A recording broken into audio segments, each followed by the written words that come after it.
88 Films. We're back. Bam, bam, bam. Another day, another Saturday morning. Thank you guys for tuning in. Yes, sir. Today we have Andy to my left. It's good. Briss, obviously you guys know. Today we have a very special guest. Long time. We waited a long time for this interview. Very busy man. He's actually celebrating 10 years of constantly killing it very soon. Facts. Steven. Yo. I looked at the camera already, bro. Hit the stuff.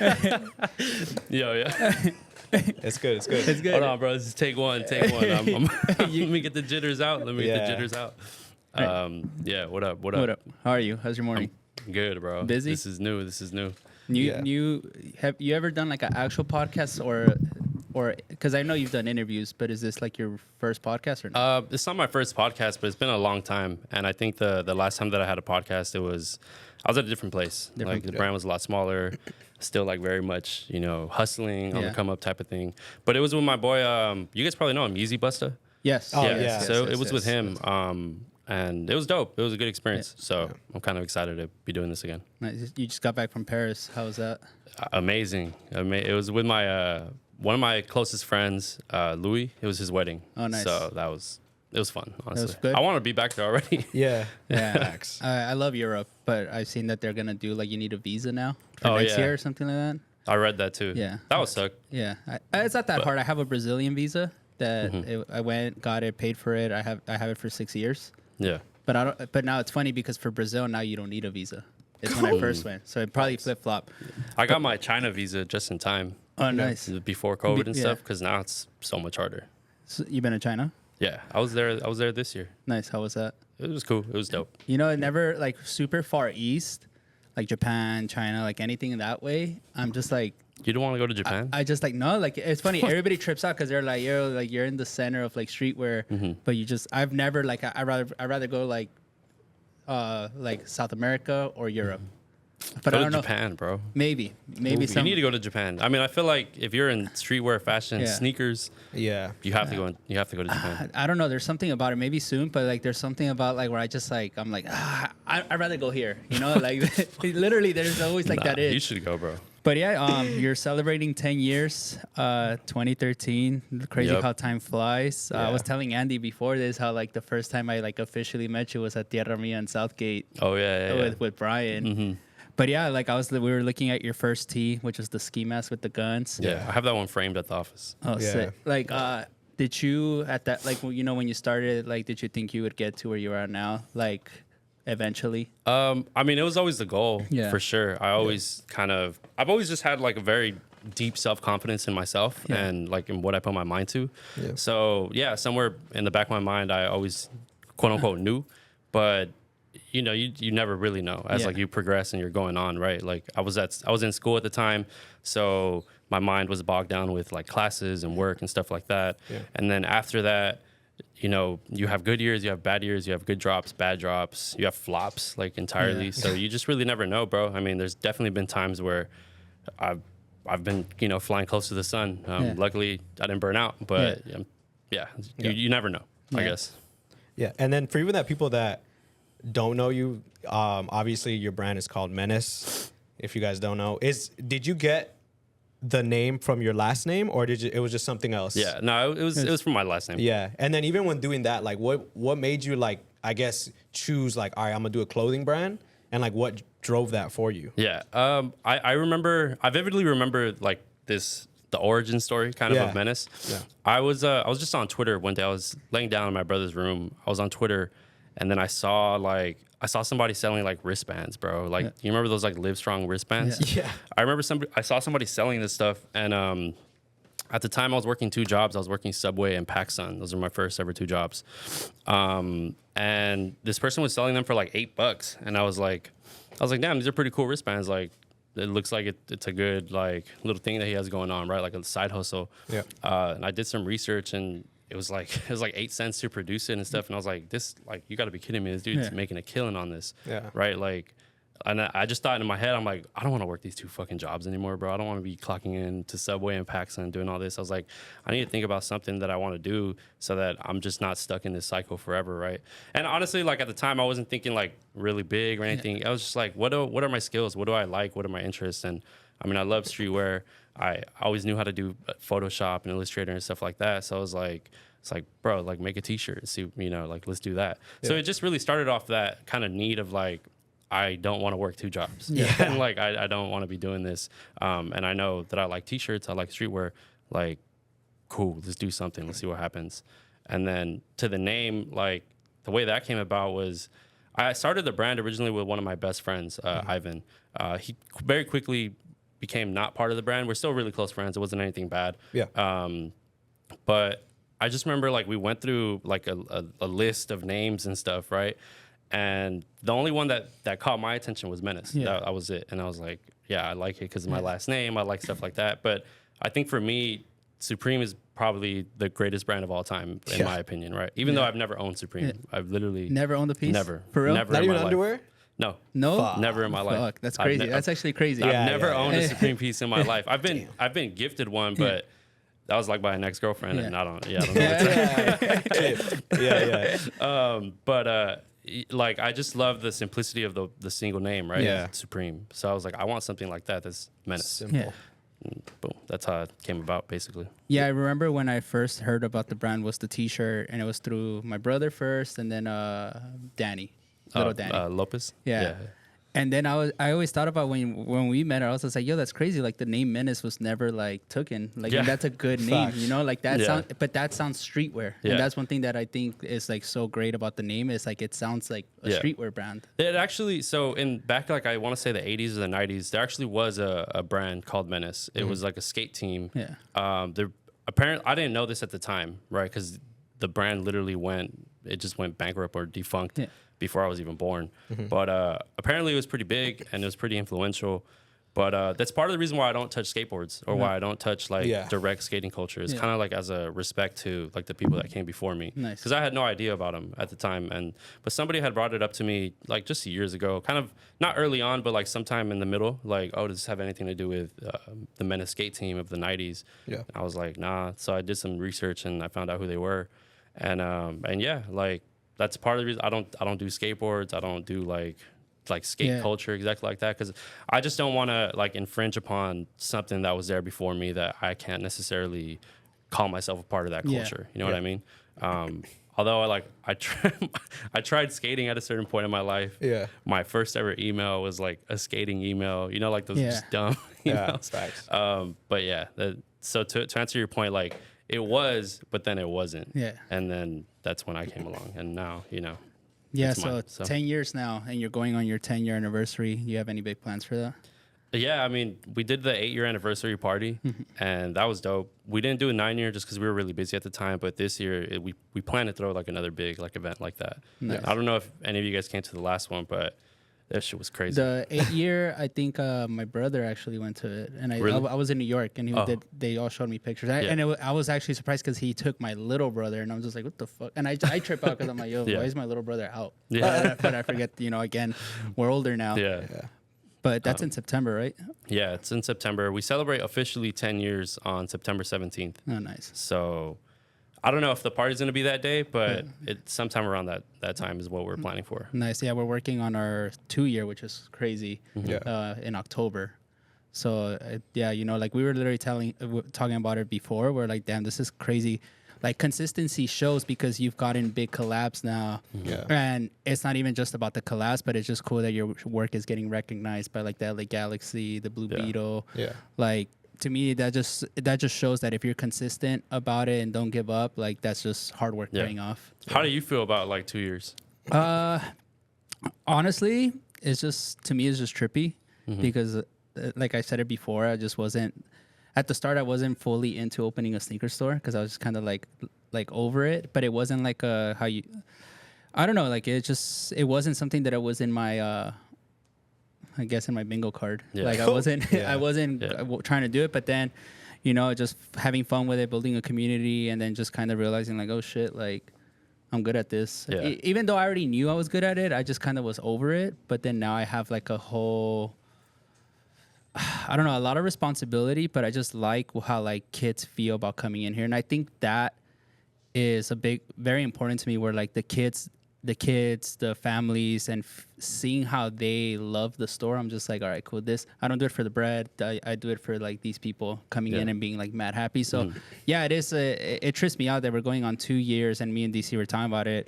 And I mean, you know, public announcement, we're not closing after 3 years. He said that in the beginning. I said it in the first one. I'm like, because we had a 3-year lease, and I was just like, yo, I'm the type to be like, Shit's all right, over. fuck, it's over. We're super high. We're doing really good. Fuck this. We're closing. I don't end care. it. Yeah. But a lot of people have told me, they're like, oh, please don't close and blah, blah. And I'm just like, all right, cool. I even told him, I'm like, bro, I'm not closing. Yeah. You know, like, but Yeah. but it's funny to think about, because I've seen people give up when they're like, the times are tough. And they're just like, oh, fuck it, close down. But in reality, it's just like, not everything here is smooth. Yeah. Like, there's days where like we're here, we're like, oh shit, today was slow as hell. Yeah. Or how you said, drops. Like we do a couple drops a month now, just for our merch. And then sometimes shit hits, sometimes shit doesn't. And then sometimes it takes a couple months for people to be like, damn, when did you drop that? Yeah. Yeah. So can you like elaborate? How do you deal with, like, let's say, your first bad drop or something like where it doesn't sell? Because we always say, we're like, we don't think anything we do is bad, but it's just some people don't gravitate to it. Yeah. I think I just get off my phone, bro. Yeah. I get off my phone and I go outside. Facts. Yeah. I think that's probably like the best medicine towards that. Because if you just like sit and dwell in your kind of like failure, basically, nothing good is going to come from that. You're probably going to build like a dark cloud over you. Yeah. So I think that's how I deal with them. From like a more practical standpoint, I think like I'll have a meeting with the team and we try to just sit down and like unpack what happened and figure out like, okay, why did this do bad? You know, was it the design? Was it the marketing?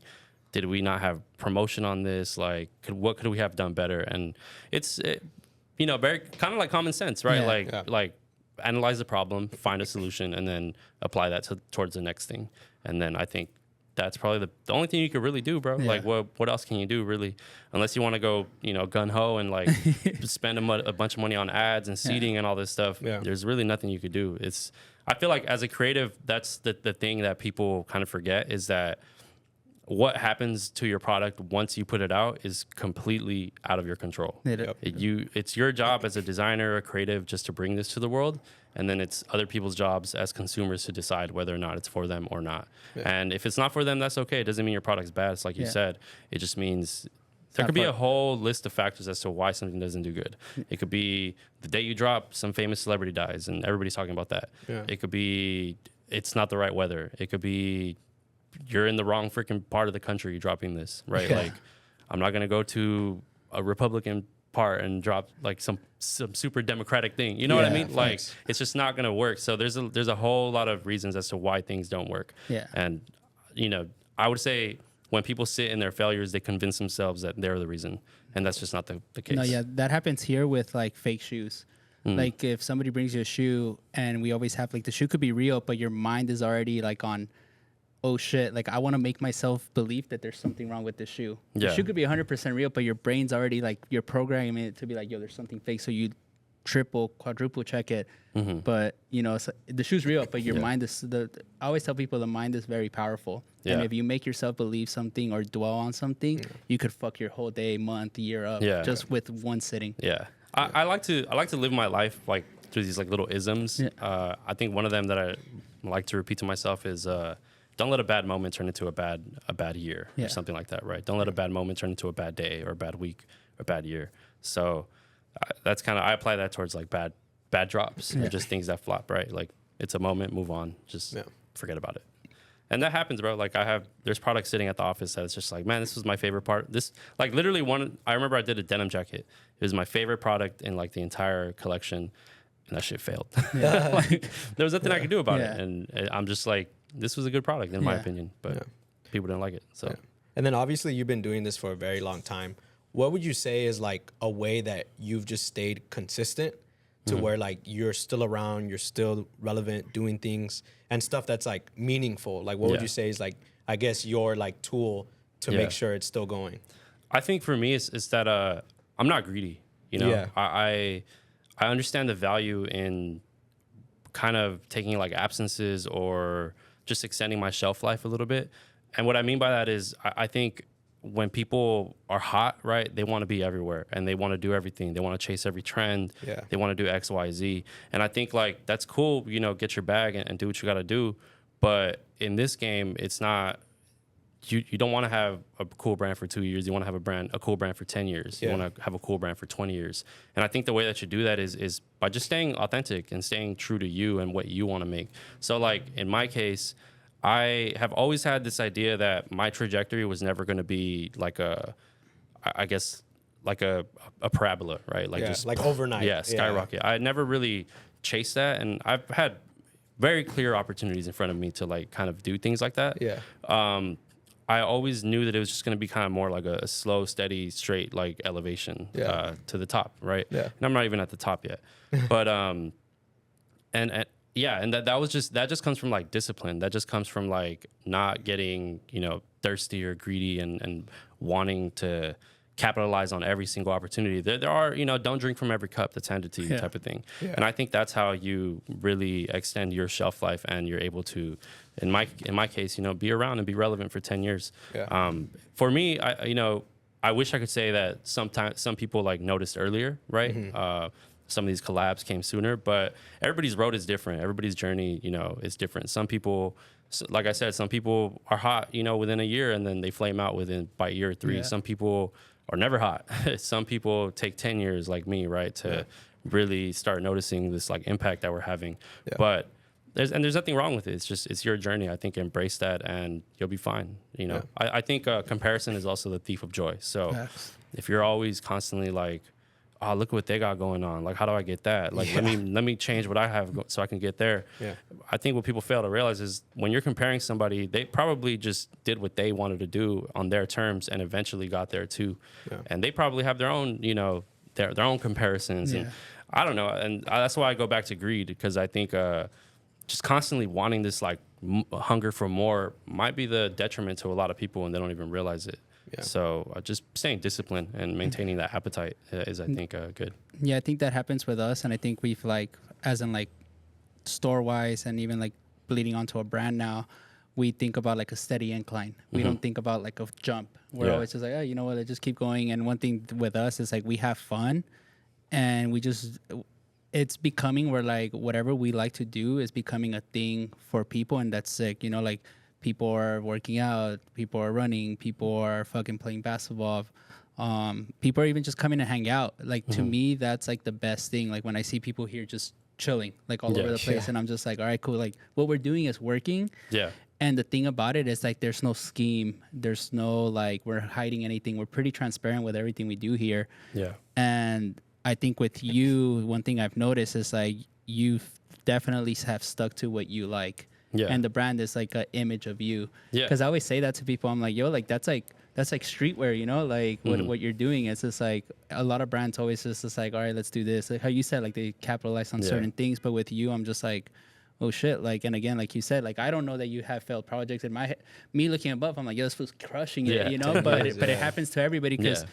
Even now we're becoming that thing. And I was talking to him about it the other day where like, if you look at his stuff, your stuff, or even our stuff from afar, you're like, damn, these fools are crushing it. Yeah. But it's because you don't let something bad bring you down. Yeah. Like we could have a bad drop. He could have a bad drop. You could have a bad drop. And you're just like, oh, we keep it pushing. We move on. And I think with here in the store, like we had a giant hiccup like a couple weeks ago and didn't like, it was just like, all right, cool. Let's move on. Continue moving on. Yeah. You gotta have a good poker face, honestly. Yeah. You have to have a good poker face and you have to have thick skin, I feel like. Yeah. Because I mean, if you're just online complaining and you know, like why didn't no one buy this? It's like, bro, it's gonna turn people off to you too. You know, that happens a lot with us, like on comments and stuff like that. Like we don't like sometimes there's somebody who's just always gonna be mad. You can't please everybody. It's one thing we've noticed. You literally cannot. You could give away $1 million today, and then if somebody asks you for $1 tomorrow, you're the worst guy ever because you didn't give them that $1. Yeah, it's true. Yeah, yeah, and even with like staying consistent, like I was talking to Briss before this, and I was just like, you've been doing this for 10 years, and I feel like, do you feel like now it's like, okay, you have the Galaxy collab, the Blue Beetle collab. Do you kind of feel like a little bit of pressure, or you're kind of just like, oh no, I'm ready for this now? I don't think I feel pressure for like in terms of collabs or anything like that. I think I'm excited to start putting out some of my more like on like just true to the brand stuff. Yeah. You know, some of the stuff that made Menace what Menace is.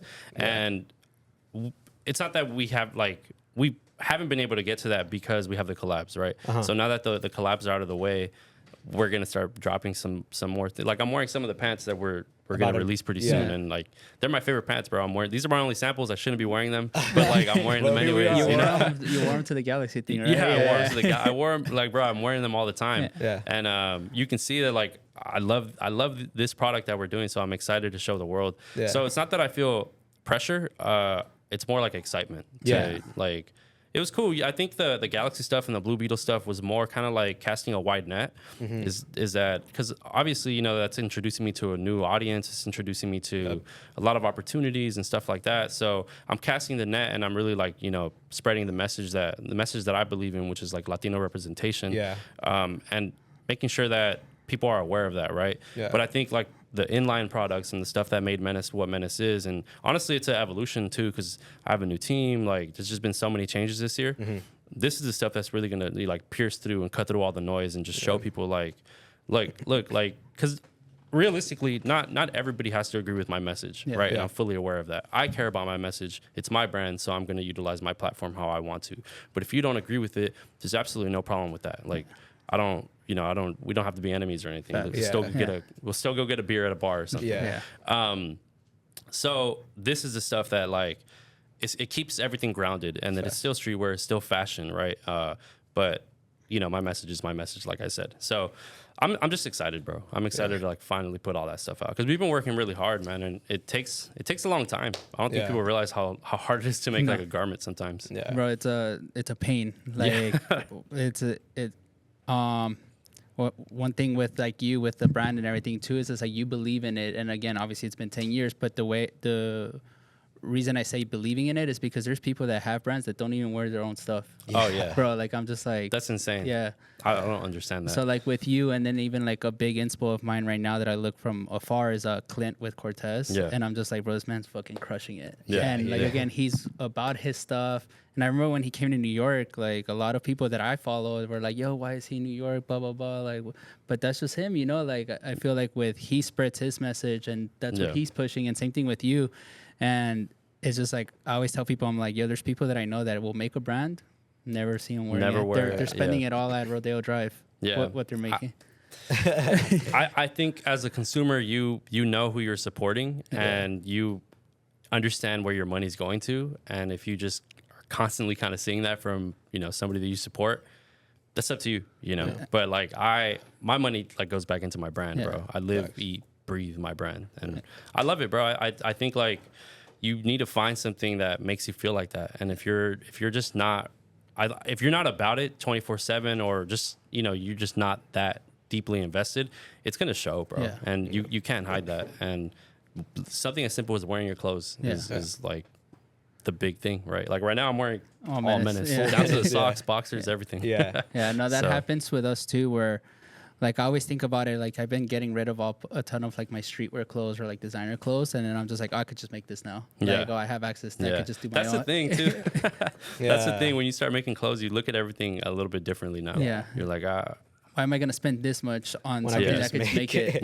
Like, that's like 3 samples, bro. Why would I buy that? No, no, that literally is like happening to us now, where we're just like obviously I always kind of knew like the process of making clothes, but then now that like I would say I have my own platform, like now I'm just like more serious about it. Yeah, that's good. I mean, growth, right? Yeah. And I think that's such a good thing, even with you, like, because every time I've kind of seen your brand throughout the years, because I've been kind of like seeing it since before I had my own thing. And it was just like that thing where every time you see Menace, it's like, okay, that's Menace. Like like you were saying earlier, you were like, I'm not gonna do a skateboard brand or a skateboard because that's not what I'm into. Yeah. And it's not like far out. So even like with the Galaxy stuff, like it wasn't like a far reach of like, oh, what the fuck is this? It's like it's still Galaxy, but it's still Menace. So you like it's in a way you can still shine and not get like outshined by like, you know.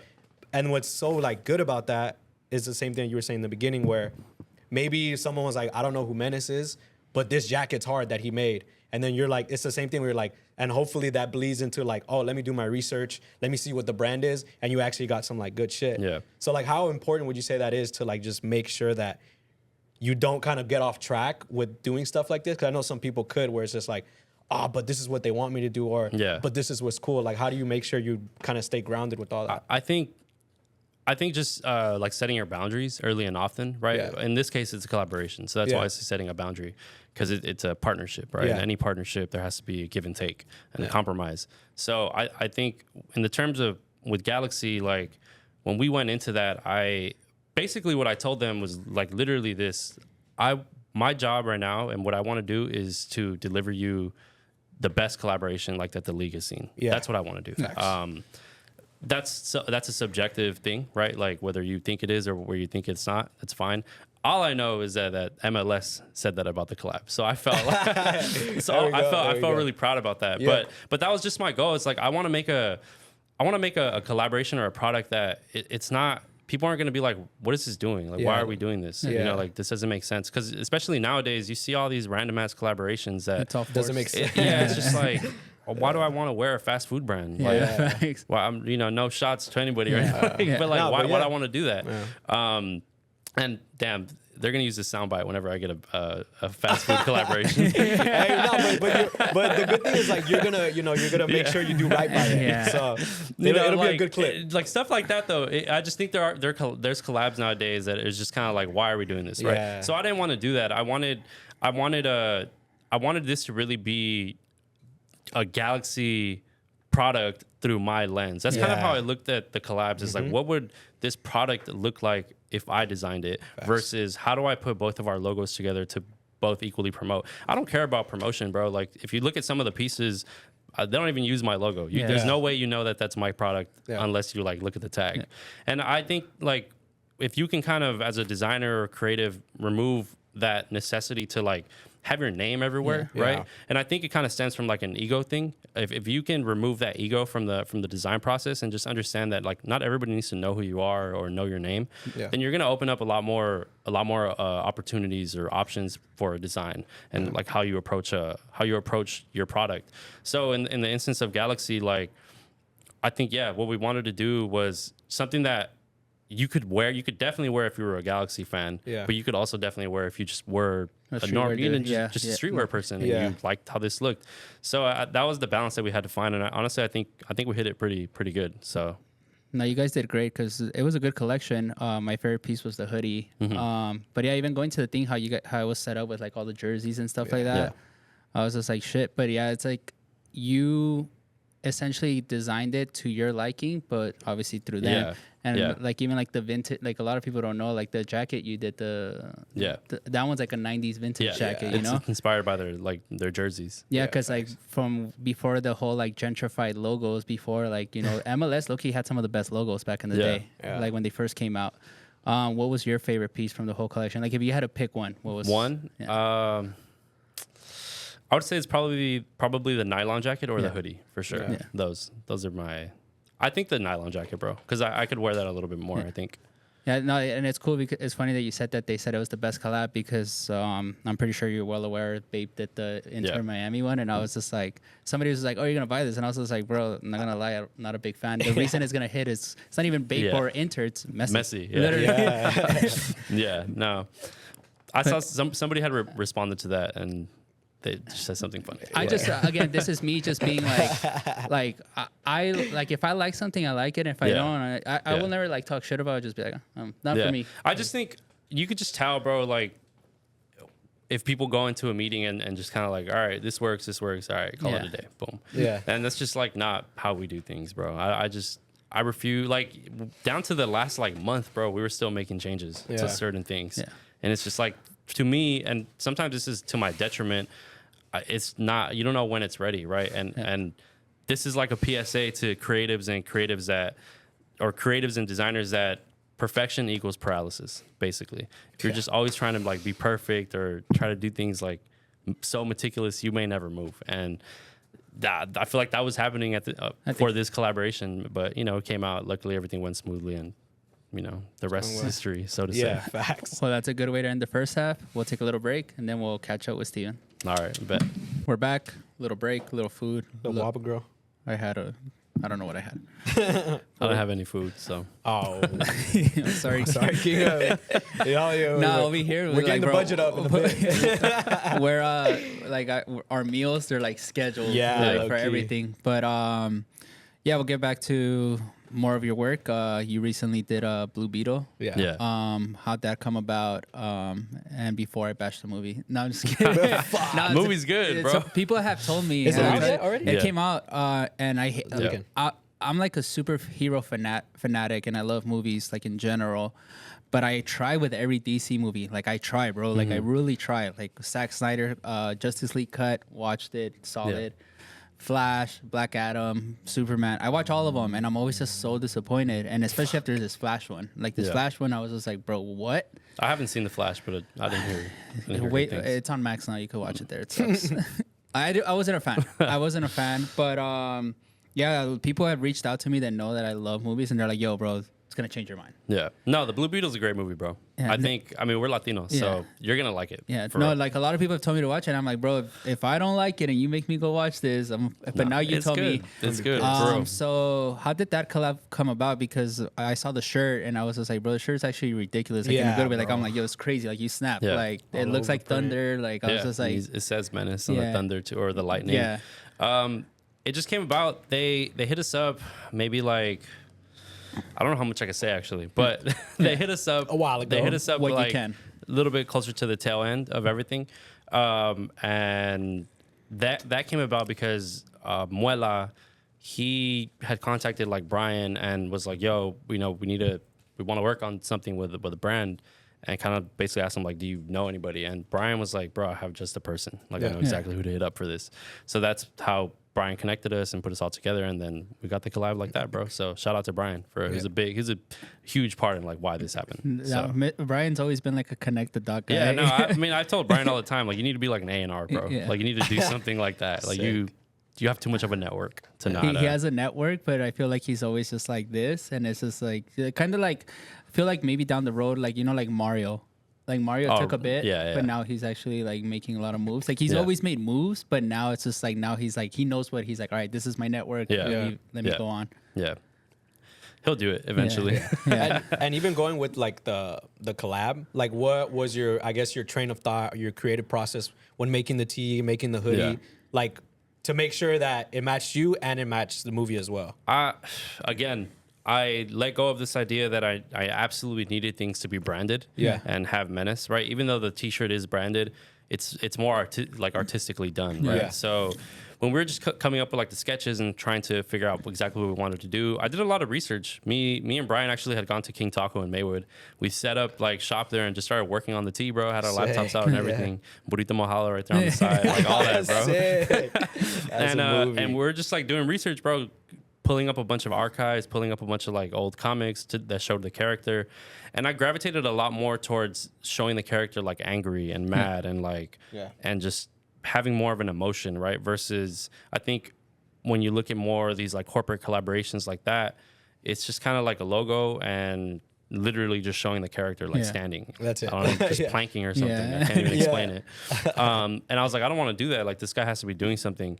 So we had that part down, right? Like I want some emotion in this. I want some activity and some just movement. We got that part down, and then it was kind of like about the style. I love vintage t-shirts. Yeah. Going vintage shopping is probably one of my favorite things to do. Yeah.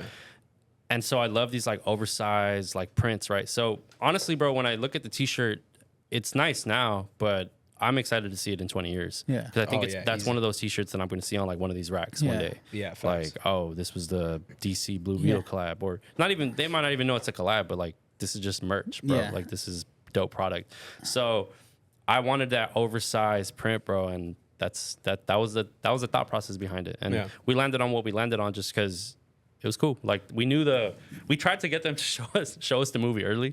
Yeah, just to like tap in. Yeah, huh? just to like see what we could tap into. Yeah. But obviously I knew that like the lightning or like the blue energy field is something that the Blue Beetle did. Yeah. And that's where you get the menace and like the whole activity going on. No, that one when I first saw it, it just looks like art, Like it looks crazy because again, if you look at it, it says Menace, but if you just kind of look at it at a quick glance, it just looks like lightning. And thunder. yeah, Exactly. Even when I remember he reposted it And I was like, oh, like sick vintage tee. Yeah. And then I saw that it was Menace, and I was like, oh shit, like.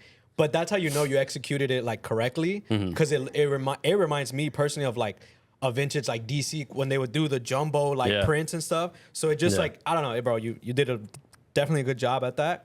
And then I guess moving forward from that, like how do you personally, because I'm pretty sure there's some times where you're like, fuck, like what do I make or what's the next step? So how do you personally like make sure, where you said you went to King Taco, like is that part of your process in order to like get creative, or like what else? That was just kind of like me and Brian messing around. Yeah. We wanted to meet somewhere. It was either that or like Indio Azteca, because he lives right by there. But yeah, we like King Taco more, so we went there. But yeah, sometimes I would say I try to get in that like method designing mode, I guess, you know. I kind of like to. What I want to do a lot this year is kind of like 808s it, like how Kanye flew everyone out to Hawaii and like did all that. Not that I want to fly everyone out or anything like that, but like I don't know, go to Palm Springs or something with my team and just like sit there, bro, have a good time, but also just put our heads together and work. I find that like when I work with my team, we work really good at the office because I think our office is just really nice, but we also like to step out and just like actually go and like feel the stuff and touch fabrics and just be inspired by the world, you know? So what was your question again? Yeah, like would you say like that's your like let's say if you ever have a block of like, fuck, I don't know what to make or I don't know what to design, is that like ways that you kind of like get out of that? Yeah. So like traveling, going somewhere, when I have like a personal creative block, what I find typically like I think is a problem is I just haven't been around my friends enough. Yeah. So I'll try to be around my friends. I'll try to go out. I'll try to do something. I don't know. I feel like I've struggled with like some mental health issues in the past, right? Nothing like too serious, but something that we all kind of go through, right? So like I think when I go too long without kind of being around love or being around good energy, I kind of put myself in a dark place. Yeah. And I find that like just getting out and like surrounding myself with love is kind of like the answer, honestly. Yeah. And I think even stuff with that where like even me personally like doing my brand, I've just like, it's the same thing where there's in the book, there's 48 Laws of Power. It says like avoid isolation. And I've never really understood it when I read it, but now like I understand it where it's like, even me personally, I'm like, it's my brand, but I'm like, I can't just do everything on my own. Yeah. Because like you need help from other people, and like whether it's with like, you know, promoting or just having someone there rocking your stuff or anything. So it's like, that's definitely something that I've even learned like just throughout the years of having my brand, where it's just like you have to have good energy around you, good love around you in order to like continue that, you know, like that's why you've been probably doing it for 10 years and you have like a team and you have an office, because like obviously hopefully one day I kind of get to that, but I know like in the back of my head, like, okay, like those are my next steps in order to do that, just to make sure like you can kind of free up your own time. So you're not just like always packing, always doing this, because then like that fucks up your like creativity in a way. Yeah, you can't. I think having a good team, first of all, having a good team is like the most important part, bro. Yeah. If you're the best person in the room, or if you're the smartest person in the room in your team, then you're just surrounding yourself with like yes men. Like, and you shouldn't do that. You should be surrounding yourself with people that challenge you, that offer you different perspectives, and honestly that are just a lot better at what they do than you are, right? Yep. And I think like that took me a while to figure out, but now I think we've like kind of figured that out, and it just, things feel so seamless. So I'm super grateful for my team, bro. I'm super grateful for James, who's been with me probably the longest, about like 5 years now. Sung, who he's new to the team. He's part of our design team now, a designer. Easily one of the most like talented people that I've ever met in this space. So I'm really excited for like him and what he can do here, but what I know he's gonna do like after when he's done here. We have Pablo too, who helps with like our PR and our seating. Extremely grateful for him. Like everybody and then we have like temporary help that comes in during like big drops and stuff. Yeah. And then there are other people that were recently here that I think I should shout out to, because I learned a lot from her. It was Jessica. She was part of. It was kind of a brief stint, but what I learned from her, like I kind of still like use and take, and really appreciative of the time that I had with her. She was a production manager. But yeah, like I think everybody that I just named is so much better at like what they do, right? James is like a wizard at operations. Like you just tell him something's wrong, leave me alone, I'll fix it. Get out of my way, right? Sung, same thing. That guy, it's crazy what he can do, bro, from like a technical perspective when it comes to like making actual like product and sewing and stuff, that I'm just like, I'm an idiot compared to you. So like I just like you teach me, bro. Yeah. You know, same with Jessica. Like her processes that she kind of taught us for like operations and production management and like how to you know write out this chart and what do you need to do and how do you talk to the factories and stuff. It's stuff like I thought I knew a lot because I had been doing production management for us and designing and like all the you know all this other stuff, right? Yeah. But production management was something that I never really offloaded to anybody other than Nick, who was with me a while ago. And yeah, like she was just like a genius and I learned so much from her, right? Pablo, that guy, he can write me a copy like, and I'm just like, bro, you sound like Shakespeare. Like, I can't write, I wouldn't be able to write this like this, right? So all this just to say that it's important to surround yourself with people who are better at what they do than you, because that's how you're going to grow your business. That's how you're going to grow your brand, really. And you know, again, remove ego from the equation, because if you want your hand in everything, if you want to give, you know, have your name attached to everything that happens, you're only one person, bro. Like it doesn't matter if you're Kobe, right? The hardest worker that we all knew or whatever, right? You're not, it's impossible, bro. You need a team. And I look at sports and I look at like those kind of things in other organizations for a lot of inspiration on how to like run a team and be a part of a team. And yeah, you know, that those are the things that I kind of taken from that, is that there's no I in team, right? And then the Kobe quote, but there's an ME in that motherfucker. No, it's funny. It's funny that you say that because I play a lot of basketball. And same thing, like people that like didn't, I don't know why, for some reason, a lot of people did, like just look at me and they're like, oh, you're probably not athletic. What the no, why? literally that shit happens. And then now, like when people see me hoop, run and everything, they're like, yo, bro, like you're fucking a maniac. Literally. But yeah, like one of my homies in New York, I hooped with him and he was just like, it's crazy how like your real life translate into sports and then vice versa. Because he's like, you play how you are a person. And then I was just like, what does that mean? Like, I don't fucking get it. I didn't get it till he told me he's an older guy.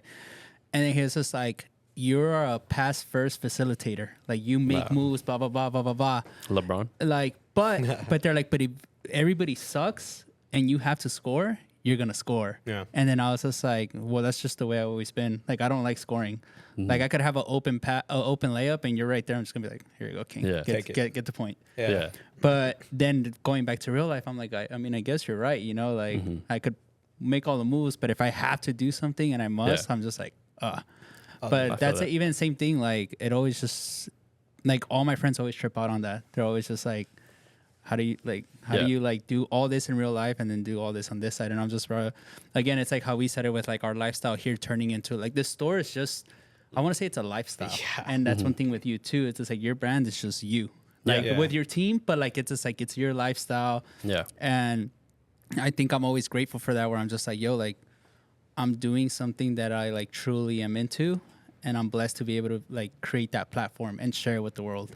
And I think it shows that you like love what you do, bro. Because you're not gonna be doing all this stuff if you don't care about it. Like you're not gonna be inviting strangers to your store and just surrounding yourself with people and like meeting new people and doing this podcast or doing all the extra stuff, right? Like if you don't care. And I think that's the one missing ingredient for a lot of people that why they don't have longevity is you just don't care enough, bro. And unfortunately, it's a sacrifice. There's a lot of things that you have to like forego and give up. But if you really want it, like you'll do it. And if you don't, that's okay. There's nothing wrong with just, you know, this just being a bag for you, just being a side hustle. Absolutely nothing wrong with it. Just be honest with yourself though, and be honest with the people that you are kind of selling this to and like what this image is. And if you're just not really like that about it like that, all good. Nothing wrong with it. But don't lie to yourself and don't lie to us. Exactly. You know what I mean? No, because like even with Menace, and I feel like the customer with our stuff, it's just like with me, it's just like, oh, I'm not really buying a Menace tee. I'm buying a Steven tee. That's the way I see it. And I think that's where people could connect with like all of us here. It's just like, oh, I'm buying a 1213 tee because I know Andy. And I think that's one thing that you've done really well, is that you're like attainable. Like you're there, you know? Like a lot of people get the glory and leave. I don't understand it, bro. Like, I had another interview where they kind of asked me something similar, and I kind of, the way that I related it to is just like, we're not like curing cancer, bro. Like, we're not doing anything crazy. We're making clothes. Like, I think if you take yourself that serious because you're making clothes, like you just need to be checked. Yeah. Yeah, facts. So yeah, bro, I am super attainable. Like I tell everybody all the time, like just message me. I'm a message away. If anybody's ever talked to me online, like you know that I'll get back to you, bro. Like I straight up, it takes me forever sometimes, but I get back to literally everybody that sends me a message. Yeah, and I just want to. It's for me. It's just like, why am I doing all this if not to like help somebody else come up or help the next kind of the next generation or something like that, you know? I really do care about that. I care about wanting to pass down the stuff that I learn and pass down these lessons that have kind of got me here to hopefully it can help somebody else, you know, come up. And if I've done that, then I feel like I've done my job. And that's, you know, what else could I ask for? Yeah, that's good because I always tell him, I was just like, I'm just a lesson. I literally always tell him, like, I'm just somebody's lesson. Like, and then, because I don't take myself serious at all. But I think that's what's helped me stay in the game for so long is that at the end of the day, I'm just trying to have fun. Yeah, like, bro. That's all it is. So my next question is, like, for me, I find a lot of inspo for stuff we do with, like, how you said traveling and stuff like that. But randomly, I'll be like, oh, I wonder if I could do this. And then I'll just, like, tell somebody, either him or Skinny, like, yo, like, let's do this. And then if it works, it works. Like, for example, like the unstructured hats, I saw this old guy sitting outside the British Museum before my trip. Yeah. Before we opened the store, I took one more trip to London. And then I just saw this guy drinking coffee outside the museum. And I was just like, damn, that hat's fucking sick.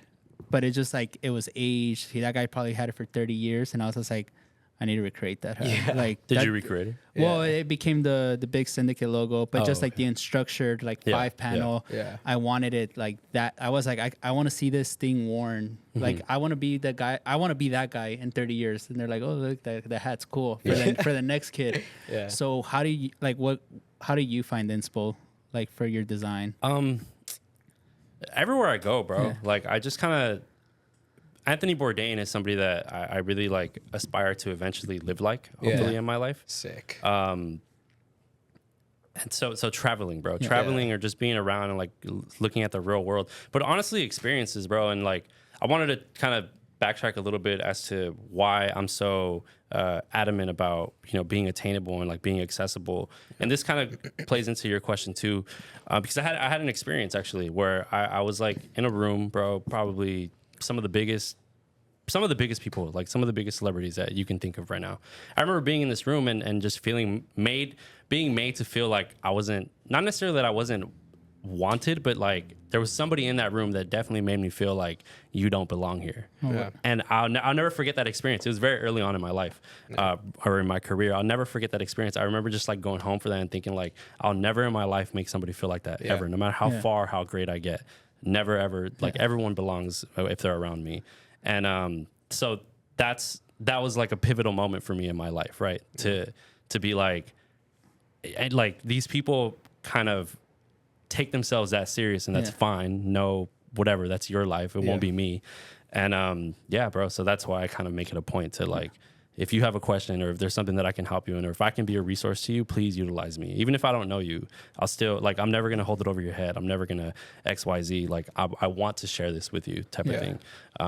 So to answer your question, where do I get inspiration? It's stuff like that, bro. It's experiences, it's emotions, it's things that I like, right? Like I might walk around this block and just find something as like, oh damn, look at the shingles on that roof. Like it would be cool if we could somehow emboss some leather or wet some leather and do a mold so it looks like the shingles on the roof. Yeah. But we do it on the back of a garment, and then we add, you know, we add some style line. Like that's just how my mind thinks, bro. So it's literally just walking around and just looking at things. Yeah, that happens a lot too. Like I'll literally text them like, yo, this.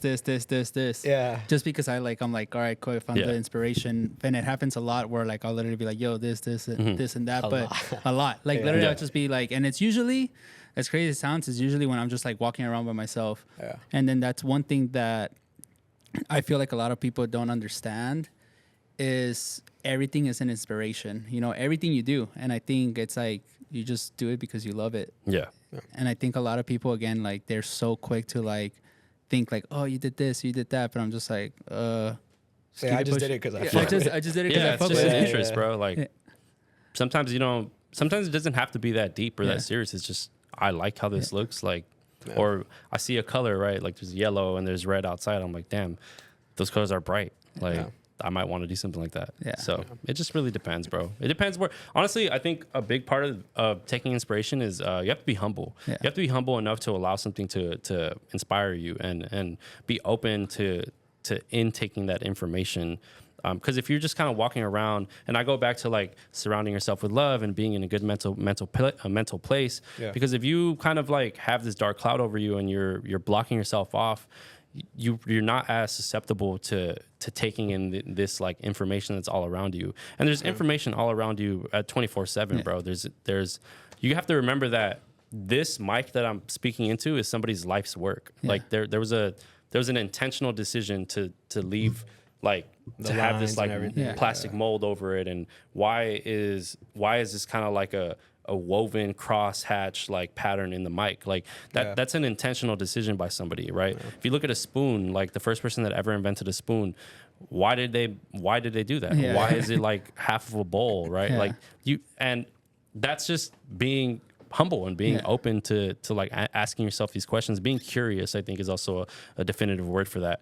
It's remain curious always and remain humble enough to like to breathe all that in and try to understand it. And I think you're going to find that there's inspiration everywhere at all times. That happens a lot with like the dark cloud that you said, because I would say my first year and a half here coming back from New York, I feel like I walked around with like that dark cloud over me where I was like, it's not as good as I thought. Yeah. Like, oh, this sucks. This blah, blah, blah.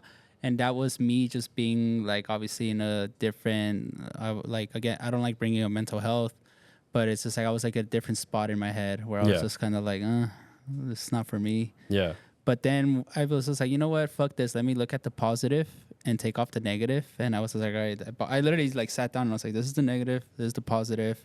Let me like, I don't want to say throw it away, but let me push this away as far as I can. Yeah. But still deal with it, because obviously you still have to answer these questions one day or, and then I was just like, all right, let me take the positive. And then now that I would say more open to certain things. And this is me coming back from like, I would say a pretty successful stint in New York, came back and started dealing with all this kind of like depressive like mind state, I would say, where I was just kind of like, man, what am I doing? I started like second guessing myself. But then now I became more open, started making new friends, started like knowing that like, again, everything is knowledge again. And I'm like, all right, cool. Like a sunset will inspire me. A fucking little run will inspire me, you know, like, and before that I was so against everything. I was just like, man, I'm so unhappy that I'm gonna make myself believe that I'm unhappy and that I'm in a bad spot. Yeah. I mean, that happens, bro, for sure. You said you don't like bringing up mental health, so I don't know how comfortable you are talking about that, but yeah, if you're in this like dark place, it's really hard to see the good in things. And I think taking inspiration from things is exactly that, is seeing the good in them. Yeah. So if you can't see the good in yourself or see the good in the world, what makes you think you're going to see the good in this colorway or this font or this like logo that you know what I mean? Yeah. So yeah, I think people maybe can downplay just how important it is to be just healthy, right? And like have those conversations with yourself. Or as a creative, you have to be, bro. Your brain is a muscle too, and as a creative, that's the muscle you use the most, really, right? Like you can't, like what else are you using to create, bro? It's all your imagination. So if your muscle is weak or it feels kind of sore, basically, that's kind of how I'll describe feeling feeling a little down. If your muscle feels sore, how can you possibly work it out and exercise that? So. Yeah. And I think even with that, like, because even if you're not in the right headspace, it's literally going to bleed into your product. Yeah. And it's going to show whether it comes out good or whether it comes out bad. Like, it's always going to be that one thing. Yeah. And even going to like the product thing, I know I've been seeing your stuff for a long time. And like, I was talking with Rob about it, where I was just like, it was like that same thing where when I would see your stuff, I'm like, all right, cool. Like, he's doing it, like he's from here, like I'm from somewhere similar, we have kind of the same background, like if like he's doing it, he's doing great, like I can do it as well, so it's like that push to like, all right, even though we might not be doing the same thing, it's possible to do something, because it's like I have something to look at almost. So even with going on with that, is there any like product that you made where you're like, no matter what, like I'm pretty sure you made a lot where you're like kind of proud of it? Like for me personally, when I seen like the M on the rug with like the bullseye, the target, that with the target, and then how you still like kind of used it on a bag and it was all like denimed out, and I was like, bro, like to me I was like, bro, that's so genius, because like it's like you're recreating yourself, but it's still you. Like it's still like. So is there any like product that you did where you're like, dang, I'm proud I did this? Yeah, for sure. I mean, these pants, bro. Yeah. I'm excited about these for sure. The God Willing varsity jacket, I think, is a really good product. I think when I look at some of the stuff I make too, like I see the evolution in myself, right? Yeah. So I have my first ever item, which is the ski mask that we talked about. Yeah. I have it framed. I cringe when I look at it now. Like Yeah, I'm it's just good, like, yeah. dude, that looks like a Call of Duty emblem or something. Like, I can't even explain it. So I'll have that evolution, and so like I'll cringe, but I'm still proud of them, right? Yeah. So I'm proud of the first ever product, obviously. But the God Willing varsity jacket for sure. These pants, the Tiger Sherpa is one that like really did good for us.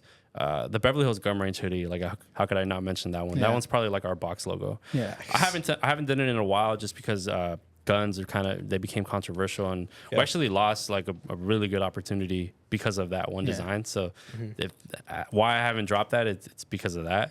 We're gonna resume it pretty soon, but off the top of my head, I think for sure like those products I think I'm extremely proud of. Yeah. My favorite one is the Mexican blanket. Yeah, the I love that cobija? too, Yeah, bro. yeah, no, the Cobija, cobija, bro, I love that. Like, you it's use so, it? yeah, I still use it, bro. Like my mom's just like, yo, this thing is so heavy, tough a pain to wash, Yeah. bro. Yeah, fuck. It is, bro. Yeah. For real. Bro, I remember when I first saw it, and I think we did a trade for that for a hat. Oh, right, yeah, at yeah. the barbershop. Yeah. That was Dude, like bro, your logo, bro, the Syndicate logo, the one that's like looks all the scribbled. museum. Yeah. That one's hard. Bro, when Skinny mad, bro. When Skinny made that, I was literally just like, the fuck. I was mad. What? This is the thing too about like being a designer, creative. I use both of those words just like interchangeably. Yeah. But when I saw that hat, bro, I was mad Why? because the logo is fire, Yeah, bro. yeah, why I'm did I like, think of fuck. it first? That happens, bro. Yeah, I'll facts. sometimes see stuff people make, and I'm just like, fuck, dude. Like, Yeah. I wish I made that. Yeah. No, yeah, And- that one, and I think our two most like recognizable logos, which is that one, and then the establishment like cursive one. Yeah. Those literally became like they were accidents. Really? The one, I don't think he was in New York with us, but I was in New York sitting, the establishment one. I was just sitting eating at a cafe, and I saw again this chef with a hat, Yeah. and I was just like, I saw his logo, and I was just like, Sick. I was just It was like that, like the it was scribbled like one? it was a cursive. Oh, okay. And then I was just like, if I could make this Syndicate, and if I could use the same structure, oily looking hat, I was like, it'd be one of the best hats ever. And then the museum, that was just Skinny. Like he literally said, "Oh, I was drunk," Yeah. and I was thinking, what can be like an iconic logo, and he came up with that, and I was just Yeah. like, No, it was fire, Yeah. bro. That was a good logo. I've seen one of the first items that I ever seen like on a celebrity was I think your denim jacket, the roses one. Oh, on, yeah. I think Quavo or Yeah, one of the Quavo Migos. is- What are some of like the biggest celebrities that have worn Menace that you're like, oh shit, like Yeah. that younger you were like, damn, that's crazy. Yeah, I mean, the GOAT, Bad Bunny. Yeah. Shout out to Storm. Facts. Bad Bunny, we've had Travis Scott, Tyga, YG, Kehlani. I'm trying to think. More recently, bro, like the reason Chicharito, he's Yeah. modeled for us. Shaq is modeled for us. Draco. The reason I'm having trouble, bro, is because we literally have on our brand deck, we have a page, and like if you look at the list, bro, it's just Endless. yeah, it's long. Yeah. We've had a lot of people, bro. Like it's kind of it's gonna be hard for me to sit here and say that, but I like Billie Eilish was one of them for sure. Yeah. Yeah, I mean those are just off the top of my head the ones that I really remember. Grupo Frontera more recently, Peso Pluma right now. Luckily they're actually real big fans of the brand, so Yeah, that's dope. I know Lee Choppa keeps coming into my mind because we just got a notification the other day. Yeah. So yeah, I'm gonna you're say like, yeah, that. he's coming. Yeah, bro. I mean, we've had a lot of people Yeah. for real. No, Go ahead. You go. No, and then even like going with that, is there anybody that you haven't like that hasn't worn your stuff that you're like, oh, I hope to one day have it on this person or this Yeah. person fucks with it? Drake, Kanye, Yeah, those for easy. sure. Jay-Z would be dope, but I don't know if we make stuff that kind of fits his realm. Aesthetic, yeah. Yeah, he's older now. Yeah, I could see Kanye and Drake wearing your Yeah, stuff. Oh, yeah, easy. Drake for sure. I think that would be dope. We've never had the opportunity. It's Yeah. crazy. Like been somewhat in like the same circles and stuff, but Yeah. Never. And I think it would low-key kind of make sense because like he's wearing like as of right now his style is like a lot of oversized stuff and I feel like you can like Yeah. you kind of have that stuff. Yeah, so, no, for sure. And it's like you said, if you look at the way he dressed, it's not very brand orientated. So, and your stuff is like, that's a piece. This is a piece. Yeah. I So, could see like, Drake wearing those. Yeah, easily. Yeah, I could literally see Drake, Drake hit him wearing up, bro. We're gonna clip this up and like Yeah. put it on TikTok. Hopefully, it pushes it to him. So we'll take a little break and then we'll finish it off in a bit. All right, we're back. Little green juice break this time. Yeah, there's always something in the break. Always something. Back with Steven. Let us know if you guys want a part 2, and if you guys have any questions, we'll get Steven back on here too. But my next question would be for you. It's like, what's next for Menace? Like, Bro. like any What's cool next? projects? Yeah, I mean, bro, the Galaxy stuff and the Blue Beetle stuff definitely brought on some cool opportunities. Yeah. Just, I mean, literally, as I'm like sitting here, I got a DM that was like, wow, You're like, fuck. it's dope. So yeah, bro, I mean, more collaborations for sure. We're working. I mentioned earlier in this conversation that I've had a new team. So like, literally nothing that we've done this year has been with what like we've executed. Yeah. Yeah. That's all about to start coming out like in September, October, November, December, and so on and so forth.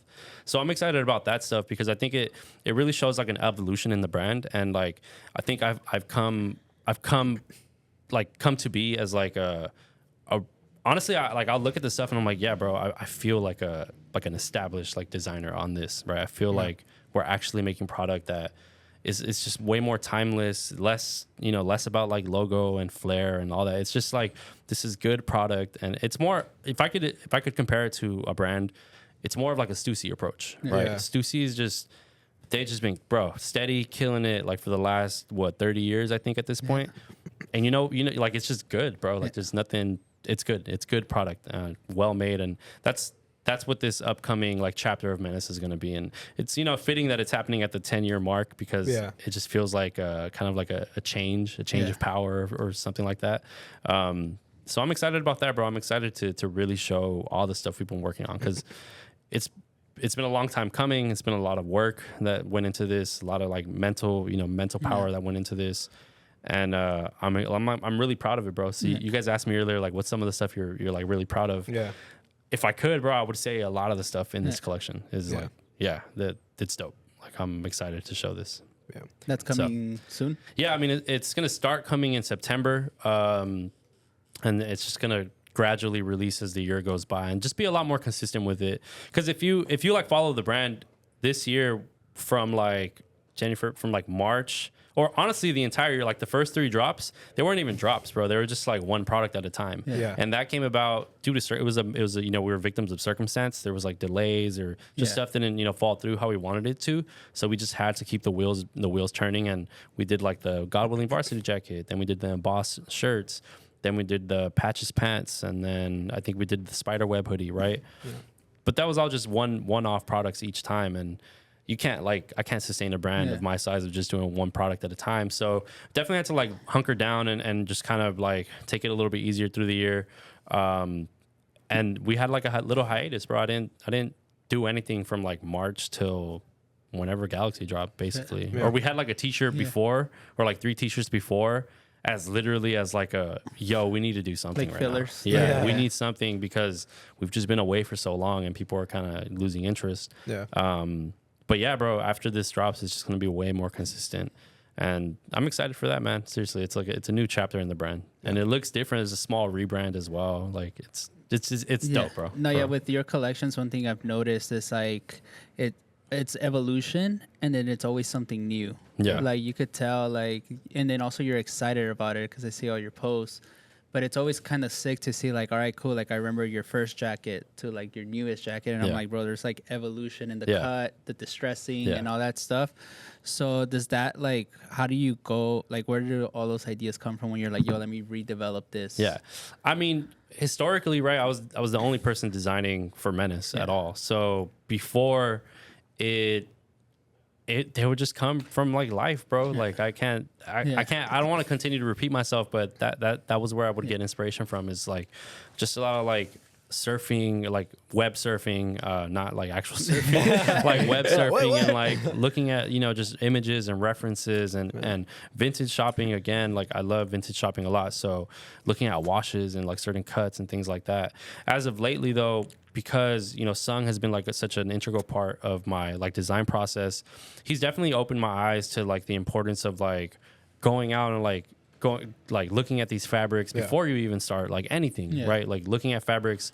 He's definitely like reshaped what the steps are in my mind, right? And that's how we kind of go about it now is more of like a technical approach. And I've enjoyed it, bro. Like I think that's why I'm so excited for it, because I really do feel like my new designs and the stuff that we've all worked on, it's just a more mature version of who I've always been, right? Yeah. It's more refined. And I do that with like a great respect to the process, because I think I'm not formally trained, right? Yeah. I just had to learn this, and I had to kind of like wing it. I won't even say wing it. I just had to like make a lot of mistakes to learn what I know now. So I had like that hustle aspect to it. I had just like that raw talent of I'm able to make just cool stuff, even though I don't necessarily know everything. But now that I'm Sung as part of my team, and obviously like we're continuing to evolve as a team as well, I've been able to pair that, and Jessica as well was able to help with this. I've been able to pair that with like the technical background and actually like take the time to learn and study and eventually I want to go to school, bro. I want to go to school like FITM or something like that to like actually formally train myself. I think what I know now, I'm able to have these conversations. I'm able to be a part of this process very easily, but I won't at all say that like I know everything that I'm doing. And like, no, I'm still very much like a student.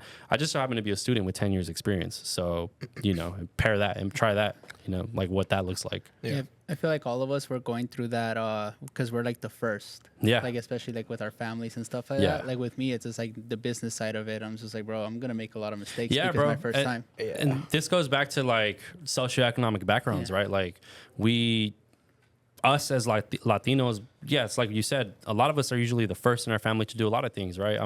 I'm the first person in my family to like start a business for myself. I'm the first person in my family. I'm not the first person in my family, luckily, to graduate college. I have my older brothers to thank for that and have that as like a guiding inspiration for me.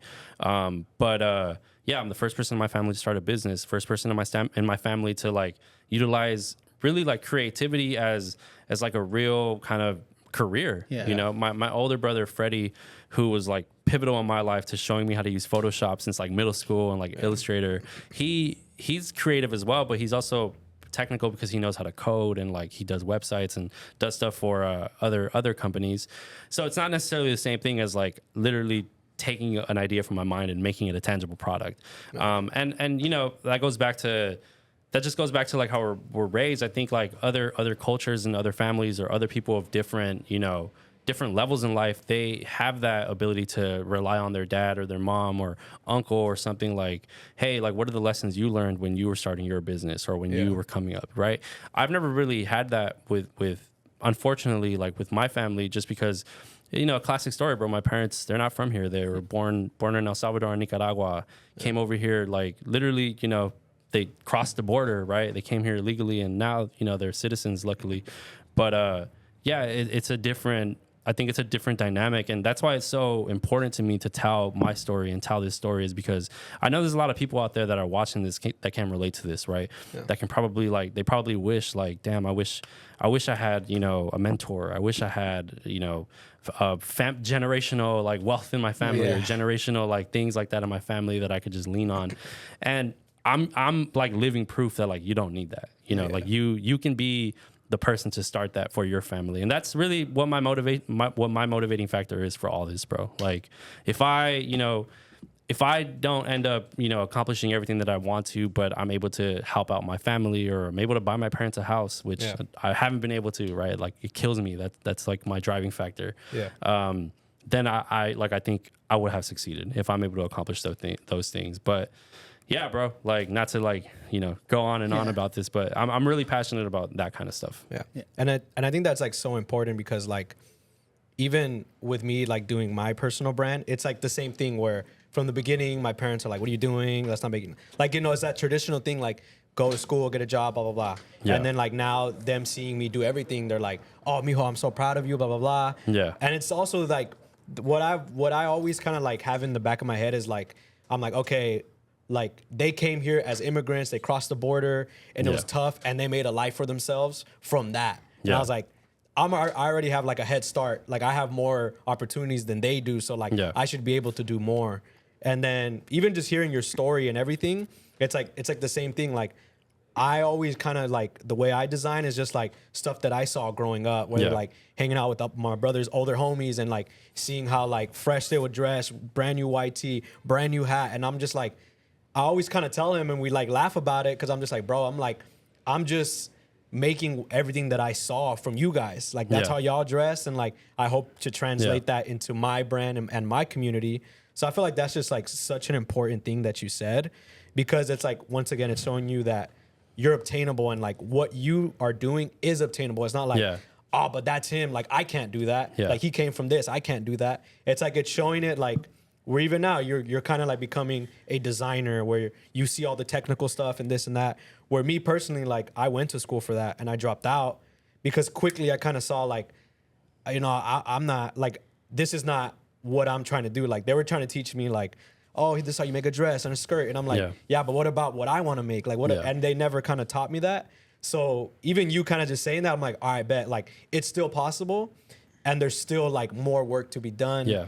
Even though I don't have like the proper, like, you know, I guess like training for how to make stuff and patterns and all that. So I think for me, like, the process of really investing myself in like wanting to learn more of like the extremely technical sides of things. Yeah. For me, that just became about like, I just want to have respect, right, for what I'm doing. And I think like, maybe I've been able to make excuses in the past as to why I haven't like been able to do it. Not, I don't even want to make it sound like I'm just like an idiot. Like I'm just like a monkey with a wrench or something like that. Like, no, I know what I'm doing, bro. Like I've taken the time to learn it, but like now I'm really, really like invested. And it's because I'm surrounding myself with a team, right? Like what would I look like as a leader of this company or of this brand where I can't even like sew a shirt or something like that, right? And now, like, luckily I have like Sung around and I have James around to like also really help out with all the other stuff that comes with running a brand that, I can like now just sit down and like learn this, bro, because you have respect for like, for what everyone else has, the knowledge everyone else has, right? I wanted to make a correction though. I said that I'm the first person in my family to start a business. That's actually not true. My mom and my dad did later on in their life. They did trucking, but through like a series of unfortunate events, like their business didn't do good, and it's barely like now kind of like picking back up to you know what like a better, you know, just like a better place, right? So I just wanted to put that on the record. Sure. My brother's gonna watch this shit. No, but but even that, bro, it's like, it's important where there's stuff that like, when I like every once in a while I have like a sewer that does everything, and it's like the same thing where I'm like, you know how to do all this, like you can bring my idea to life, and it's like putting that ego aside of like, I can do everything, I can make everything, where it's like, bro, you trust in people and they like help you bring your idea to life, but it's like you're kind of like giving almost like that creativity, that process to them in order for them to help you. So like, it's good that you're doing that as well. And like, even though it's like you're 10 years later, you could have been like, I did it. I got everything under my belt. Like, you're still like a student of the game and still learning. So like, I respect that a lot. No, bro. for sure. I mean, bro, I want to be celebrating 20 years. Yeah. And I'm not going to be able to do that if, you know, I don't attain that. Yeah. So hopefully at some point I do go to school for this and just formally train myself. I don't know how much it costs. I don't know if I could afford that. Yeah, hopefully you get hooked up, bro. $7. What? $7 to go to school? Well, you probably want to go to. I was looking at the other day, just boredom, and I was like, because I want to like go to school for like a couple classes, and to go to SMC, it's like $7 a class or something like that. $7? Yes. Like a burger? Yeah. Yeah, literally, like that's crazy. I was talking to my homie about it, and I told him, I was like, yeah, I want to go to school, like slowly, not go all in. And I was like, I want to take a couple classes, and then I was just like. And then 2 years later, however long it takes, transfer to like a UCLA. Bro, or I just found out like maybe a month ago that I'm technically not even graduated from college. Oh, word? Yeah. Bro, I don't know. I guess I was. So when I went to school, I was doing media and culture studies with a minor in business. But like literally the last week, they just basically told me like, oh, you're not going to get this minor. And I was like, all right, take it off. I don't know what happened with the counselor, bro, but I don't know if she took it off or not. And I just got an email saying like, oh, your diploma is like ready. You just need to finish this one little thing. And I'm like, bruh. So what the fuck? Like, am I graduated or not? So you thought you were graduated? Yeah, I thought so. But it's ready. I mean, I walked, bro. I did everything. Yeah. You're like, nah, I'm graduated. You did it. I just never went to go pick up my diploma. I was looking at that the other day, and I was like, damn, it's not bad. I was like, I could do this on my off days and just Yeah, figure it out. right. Yeah, Just go, $7, bro. literally. Yeah. Come on. No, yeah, literally $7, bro. The SMC, and then because he was just like, oh, you could do this, this, and this, and I was just like, Yeah. I was like, it's not bad. I was like, yeah, because at the end of the day, I always tell people like when I'm like 50, I mean, if I get there, Jesus, that was dark. Yeah, yeah. That's the top of the iceberg right there. like I was like, I just want to be like a teacher, like, and obviously, like I would feel like a high school or above, Yeah, and just be like, I don't know, something like be able to like teach and tell people like my experiences, but like how to help them become a better person. Because I feel like again, like we never had really guidance as growing up, especially for us like in Southeast LA. There was never like a mentor or like a cool dude that we could talk to. I remember I would talk about streetwear and fucking fashion and sneakers all day, and one of my teachers fucking in high school told me, he was like, bro, you're as dumb as animal crackers. And I was just like, all right, bet. But again, I didn't take it as like bad, but he probably meant it in like the darkest way that he can say it. But I was just, and I remember I had this other guy, and funny, both of those teachers got like caught messing around with like high school girls, two of them. And the other one, I remember I told him, like, oh, this girl's really pretty, blah, blah, blah. He's like, you're never going to get that girl, blah, blah, blah. And I was just like, all right, cool. You know, like, but to me, it was just me not taking anything serious. I was like, whatever. But these guys were probably just the biggest haters, you know? They were hating on you? You were getting all the shorties? Or No, because I remember I would tell them, and one of them was like my history teacher, and I loved history. Like, history is like one of my favorite things. And then I remember I got so mad at him, bro, that I had a scriber, and I fucking scribed my name on his fucking whiteboard. And it can't come off, no? At that point it couldn't, but it's a scriber. It was like a fucking giant scratch, essentially. Yeah. But I remember like even stuff like that. Like I feel like in high school, I never felt like I had somebody that I can go to, where I'm like, yo, I need to talk to about my problems or like what I want to do. And if I feel like if in my 50s I can become that for like the younger generation, I would love to like to be like, yo, like. Yeah. But why do you think you have to wait until your 50s? I just feel like I have so many things that I want to do. Like in the next 20 years, that like I would say in my 50s I would feel comfortable. I mean, like I said, I live my day one at a time, but I feel like when I'm in my 50s, I definitely feel like I'd get to where I want to be, like mentally. Yeah. Like people always ask me, they're like, "Oh, like, you're still young," and I'm like, "Yeah, but I still want to believe that when I'm 40, I'm still gonna be able to say like, oh, I'm still young, you know." And then when I'm 50, I'm gonna be like, "All right, cool. Now I could become like a teacher or something, or like a mentor or a life skills class or something." That's like one of my goals. Like even soon, like in the next 5 years, I want to go into like the fire department. That's just another goal, like where I'm just like, I want to do this for a bit. Yeah. Just because I want to try. You want to be a firefighter. Yeah. Yeah. Go. Mad random. Yeah. Hey man. Is there anything that like nobody has beef with firefighters? That's what the cop homie told me. That's what, bro. We have a cop homie, and I told him like I want to go to either or. And then he's like, be a firefighter, man. Nobody hates them. Yeah, he's like, everybody hates us. Yeah, it's true, bro. Yeah. Is there anything like, I guess you want to do like as far as like maybe collaborating with a company or another brand that you have in your mind, like that you just want to throw out into the universe? Yeah. I mean, Dodgers, Nike. Yeah. Lakers, Kobe. Yeah. Yeah, I think those are probably like some of my dream collaborations. Yeah. The Nike one is that's like the finding the the holy grail for all of us. If you got a Nike, what shoe would you base? If you could pick. I mean, bro, I literally on my balcony. Damn, they all got wet yesterday. I just remembered. He's like,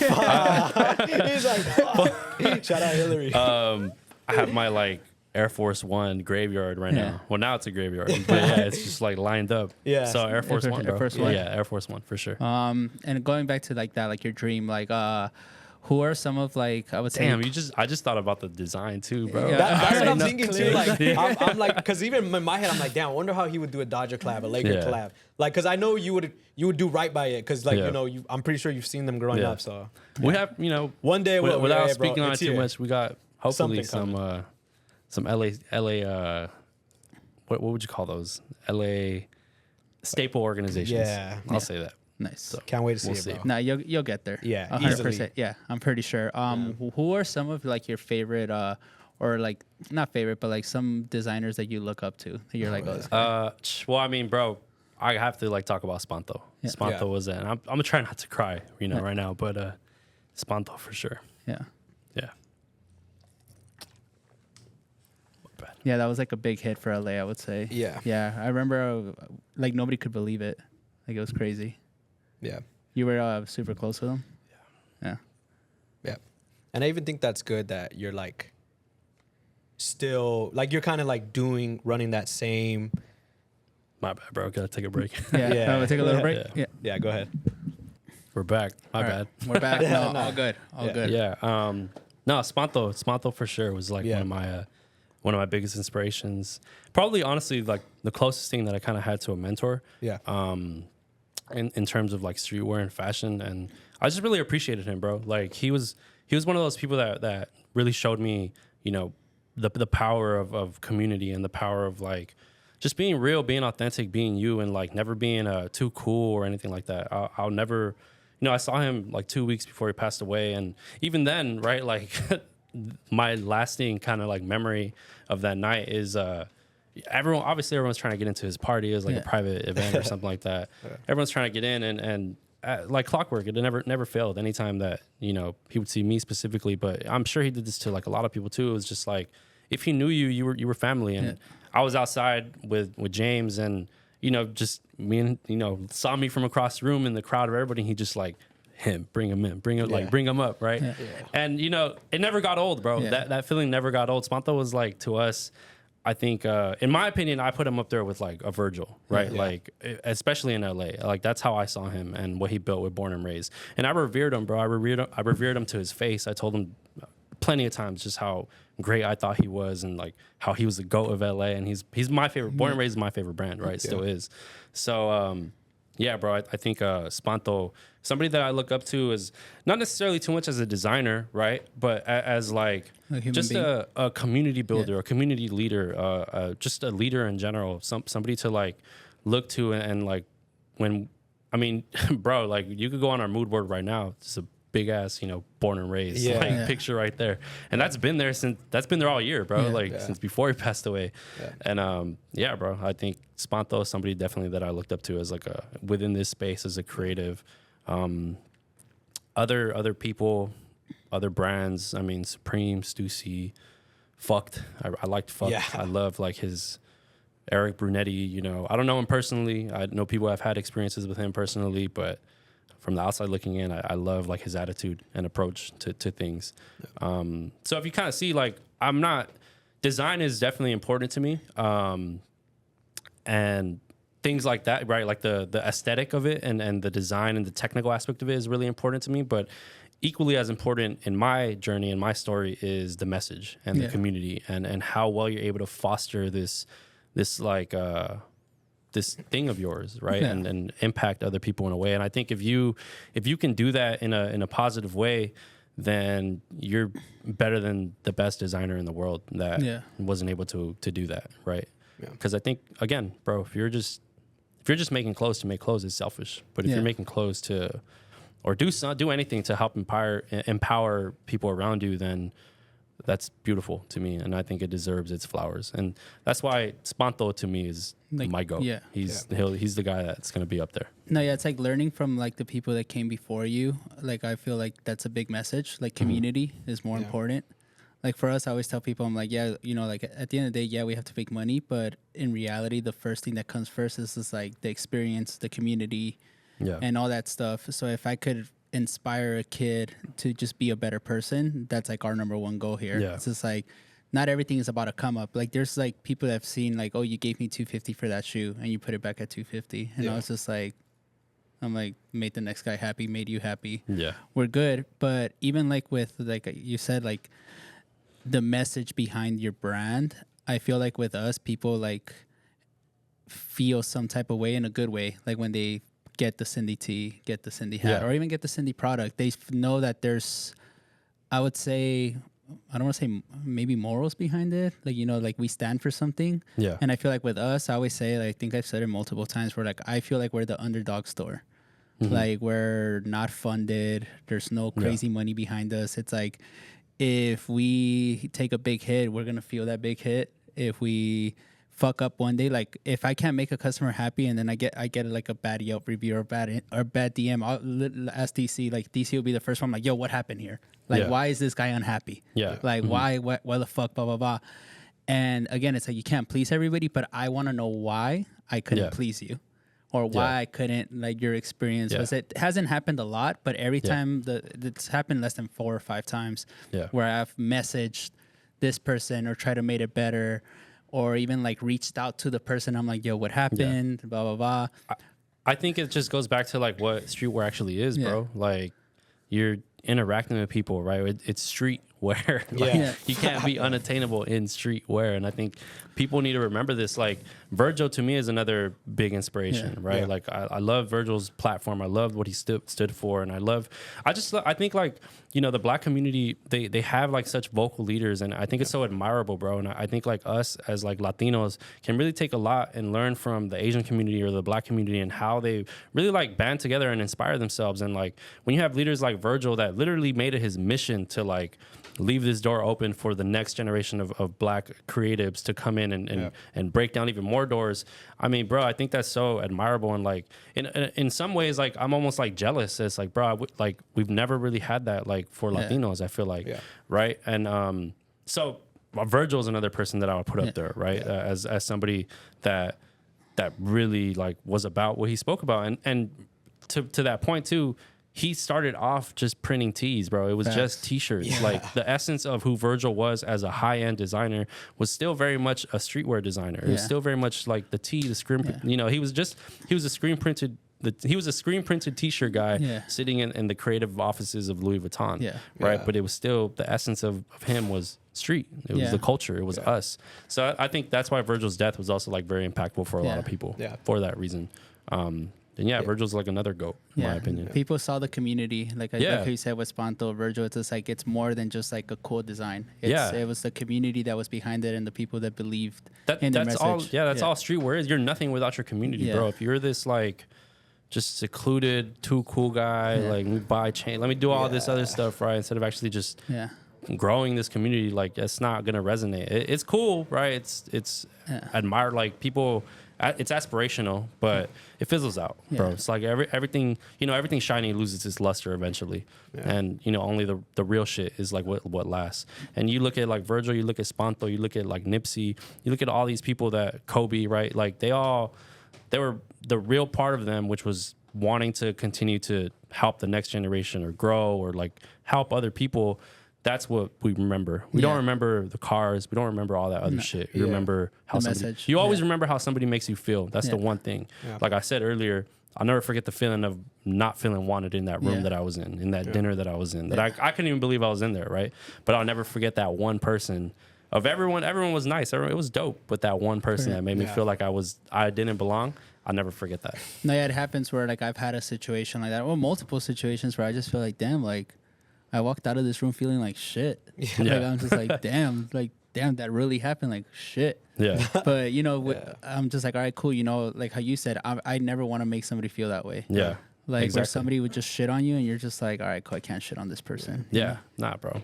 People always remember how you make them feel. Yeah. And I think it's that way of just like, it's good that you took that negative and you're like, I'm gonna make this into a positive and make sure. Because I remember one time we were in New York and I was staying at this hotel and this guy like the elevator doors opened up and it was like packed in the elevator, and then he was like, he's kind of like well known, and he looks at me and I was like, oh shit.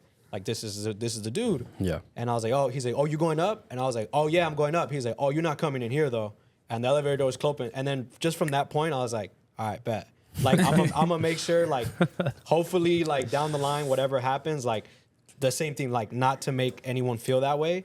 Cause after I was like, damn, bro, like you made me feel whack. But now I'm like, all right, cool. I'm gonna just keep doing. That's situations where you just gotta check the temperature, bro. Yeah, See if they're really like, about and I'm just like, the all right, bet, like whatever. And then, but even you, like, you know, being vulnerable with the Spanto thing, it's like, but it's showing that you two could coexist, even though you're two LA brands. It was always love. It was always this. So even you doing that, bro, is already, you know, opening the door to like more people. Like we can all do it together. It's not just like, I mean, watch bro, out, watch out. I have a lot of friends like this. Like Jordan is another really good friend of mine. He runs Hypeland. Yeah. He's really like always, like we've shared this idea that like there's enough for everybody. Yeah. We like, what's that J. Cole line, right? Like they can, two goats can't coexist or something. I don't know, right? I'm not saying we're goats or anything, but I'm just saying like this idea that like two people that are doing something really good, that, you know, we can all eat together. We could all be friends together. So like, I'm really big on like, you know, the people at top, bro, they're not competing. Like they don't think we're we're collaborating. Yeah. Like, you know, I've seen this meme go around lately, but it's very true, bro. I think wanting somebody else to win alongside you is a lot better than winning alone at the detriment of other people. You know what I mean? So yeah, this idea that like, if you can help somebody, why not? What, like, you lighting somebody else's flame does nothing to dim your light. If anything, it just makes it stronger. When I left round 2, it was like at the start, it was like kind of like shaky, just because that was like to them a big piece for them. Yeah. But then me and Sean like essentially talked it out. Not talked it out, but Sean didn't know that I left. Yeah. Literally didn't have no idea that I quit. What? Yeah, for like a month. Fuck. Like That's weird. Literally had no idea. Yeah. But then when he and I had quit without knowing that this was gonna open. I just quit.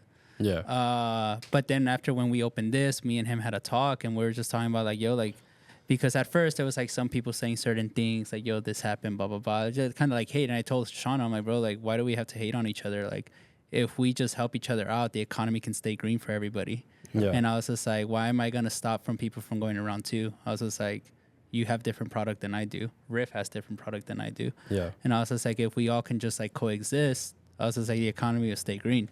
And he was just like, damn, you're right. And I'm like, yeah, like that's how it works. That's how in New York we had District 1 and us at round 2 still directly across the street from each other. Yeah. We never hated on each other. It was just always just like, oh, I don't have it, go check. Oh, I don't have it, go check over there.